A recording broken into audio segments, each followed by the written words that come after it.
trong thưa caផ្នែកលក់ដែរប៉ុន្តែអត់ដឹងថាផ្នែកលក់ហ្នឹងគេលក់អីគេធ្វើរបៀបម៉េចចាជាទូទៅផ្នែកលក់គឺយើងចែកចេញជា2ដែលយើងហៅថាផ្នែកលក់ខាងក្រៅហើយនិងផ្នែកលក់ខាងក្នុងហ្នឹងអញ្ចឹងខ្ញុំនិយាយអំពីផ្នែកលក់ខាងក្នុងយើងសំដៅទៅលើអ្នកដែលធ្វើការនៅខាងក្នុងតែម្ដងគឺដែលយើងហៅជាភាសាអង់គ្លេសអាចបានថាគេហៅថា sales showroom អញ្ចឹងយើងចាំទទួលតែភ្ញៀវដែលគាត់ walk in មកហើយយើងណែនាំផលិតផលទៅគាត់ឬក៏សេវាកម្មទៅគាត់តែម្ដងទី2 sale ខាងក្នុងហ្នឹងគឺជា sale online ដែរអញ្ចឹងមានន័យថាបុគ្គលមួយចំនួនក្រុមហ៊ុនមួយចំនួនគេត្រូវការបុគ្គលិកសម្រាប់ sale online គឺកាន់ page កាន់អីអញ្ចឹងណាយើងអាចជាអ្នកតបផ្សាយអញ្ចឹងទៅអញ្ចឹង sale ខាងក្នុងយើងចែកចេញជា2នឹងឯងទី2គឺ sale ខាងក្រៅក្នុង sale ខាងក្រៅក៏មាន2ដូចគ្នាដែរ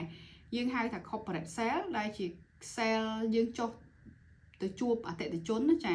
បានន័យថាជាភាសាអង់គ្លេសយើងហៅថា B2B អញ្ចឹងមានន័យថាយើងទៅជួបក្រុមហ៊ុនផ្សេងឬក៏ហាងផ្សេងទៀតដើម្បីដាក់ផលិតផលឬក៏សេវាកម្មរបស់យើង corporate គ្នាសហការគ្នាជាមួយនឹងខាងពួកគាត់ឧទាហរណ៍ថាយើងមានជាកញ្ចប់សេវាកម្មធួយើងសម្ដៅទៅលើខាងផ្នែកអូតែលបើថាយើងជា sale នៅខាងក្រុមហ៊ុនធួយើងទៅដាក់នៅខាងអូតែលអញ្ចឹងយើង corporate គ្នាថាបើអ្នកឯងជួយប្រើសេវាកម្មខាងធួរបស់យើងចែកផលចំណេញគ្នាប៉ុន្មានអញ្ចឹងពួកគាត់គឺជាអ្នកដើរតួគេហៅថា sales corporate បានន័យថាទៅចរចាជាមួយក្រុមហ៊ុនផ្សេងដើម្បីជួយលក់គ្នាអំពីសេវាកម្មគ្នានឹងឯងទី2យើងហៅថា sales representative ដែលក្រុមហ៊ុនមួយចំនួនគេហៅថា sales outdoor ឬក៏ sales rep អីជាដើមហ្នឹងចាអញ្ចឹងsales representative គឺគាត់ដើរតួជាតំណាងរបស់ក្រុមហ៊ុនមួយដែលគាត់កាន់ផលិតផលឬក៏សេវាកម្មមួយដើម្បីលក់ទៅឲ្យ end user បានន័យថាអ្នកប្រើប្រាស់ចុងក្រោយឬក៏ជា dealer អ្នកតំណាងចែកចាយអញ្ចឹងពួកគាត់នឹងទៅជួប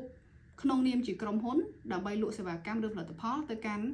អ្នកប្រើប្រាស់ចុងក្រោយឬក៏ dealer អញ្ចឹងគេហៅថា sales representative ក្នុងនឹងដែរជាស្ថាប័នកម្ចីស្ថាប័នមីក្រូហិរញ្ញវត្ថុឬក៏ធនាគារដែលយើងហៅថា credit officer នឹងដែរអញ្ចឹងមកឲ្យយើងលក់ដែរប៉ុន្តែលក់សេវាកម្មកម្ចី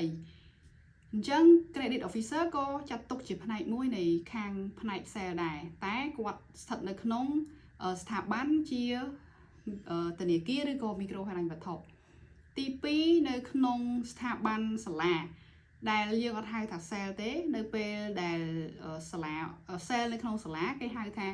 ខាងផ្នែក admission ឬក៏ marketing team អញ្ចឹងទៅចាអញ្ចឹងសាលាទូចគាត់ដាក់ចូលគ្នាសាលាធំគេនឹងចែកជា marketing ដែលគាត់ធ្វើ campaign សម្រាប់ឲ្យឃើញពីផលិតផលឬក៏សេវាកម្មរបស់សាលាហ្នឹងរបៀបម៉េចផ្សេង admission សំដៅទៅលើខាងអ្នកដែលចុះឈ្មោះធ្វើម៉េចរសិស្សដើម្បីចុះឈ្មោះចូលរៀនអញ្ចឹងក្នុងផ្នែកសាលា admission ក៏ជាផ្នែក sale មួយដែរប៉ុន្តែយើងហៅ position title ណាចា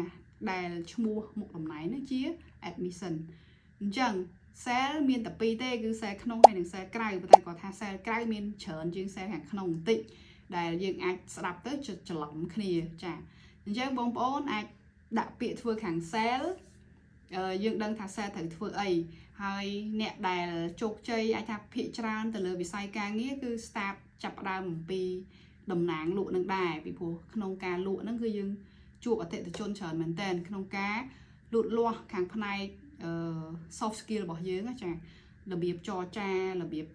គិតជាប្រាក់ចំណេញអីផ្សេងហ្នឹងគឺយើងច្រើនមែនតើរបៀបអត់ធ្មត់ចាគឺយើងចេះច្រើនអញ្ចឹងបើសិនជាបងប្អូនចាប់អារម្មណ៍ខាងផ្នែកលក់អាចថាវីដេអូនេះគឺមានសារៈសំខាន់សម្រាប់សិស្សនិស្សិតដែលគាត់ទៅរៀនចប់ឬក៏ចង់ធ្វើការខាងផ្នែក sale ប៉ុន្តែអត់មានclue ចាអត់មានជាclue មួយដែលថា sale ហ្នឹងធ្វើអីណាចាអញ្ចឹងអរគុណ